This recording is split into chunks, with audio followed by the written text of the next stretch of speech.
Hey, this is Dr. Amanda with StraightSmile Solutions, and today we're here again with another great video. Thank you so much for theorthodonticlaboratory.com for sending us this demo model, this demo expander, this demo retainer, because we're going to be talking about retainer clasp today, and we'll be talking about adjusting retainer clasp specifically. As you can see, I have my two trusty pliers here. This is my three-prong plier. Why is it called three-prong? Because it has three prongs, right? And this is what I call a bird beak plier. There's a couple other names for this. I think some people call it like a 139 plier or something like that.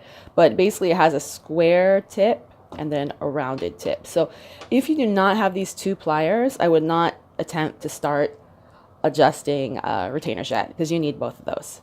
All right, so we have three different types of clasps here. Okay, we have a Si clasp, a ball clasp, and an Adams clasp. These are your three basic types of retainer clasps. When you make retainers or any type of orthodontic appliance, you can specify which clasps you want, but my suggestion, unless you have a specific reason, is to leave it up to the lab tech to select the best clasp. And you can tell them that. And if you don't, it's pretty much understood that they're going to select the best one for that case. Personally, this is not my favorite at all. I don't like these because they bend easily and get distorted and things happen. So this is definitely my favorite for mixed dentition, the Adams clasp. Pretty indestructible, hard to mess up, and they fit pretty well. Downside is that sometimes the patients are going to bite on the clasp. There's not much you can do about that. If they do, they just need to get used to it. Ball clasps are great, but they break easily. So if you put one on, you want to have many because if you lose one, it's always good to have another one.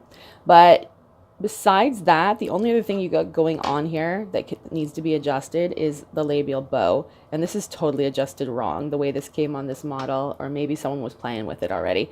But this is definitely not, granted the teeth are chipped, not where it should be. So it's over adjusted. So, but today we're going to be focusing on these three clasps. So basically, in a nutshell, this is the way I adjust them, and everyone might be slightly differently. Do this. Woo! This one is tight. If I can get this. Whoa!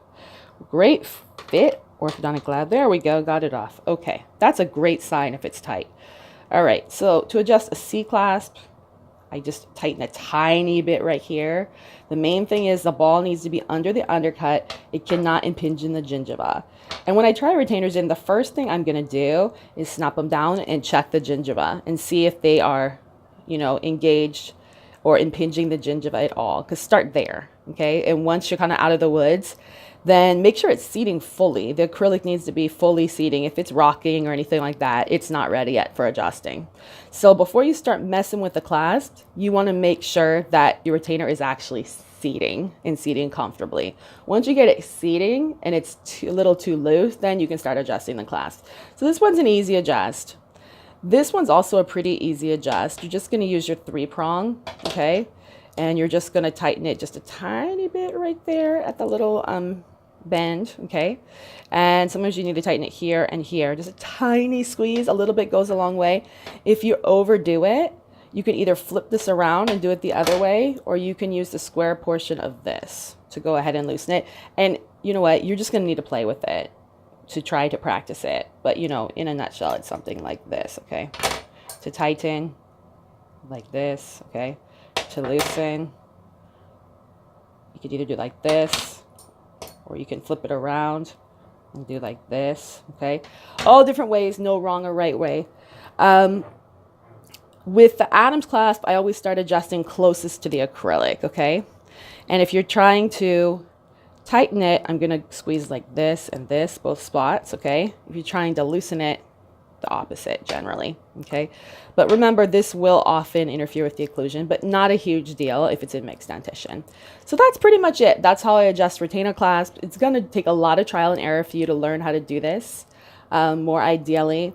As for the labial bow, that's a whole, it's a lot more challenging, okay? So, hopefully your labial bows are coming ideal for sure.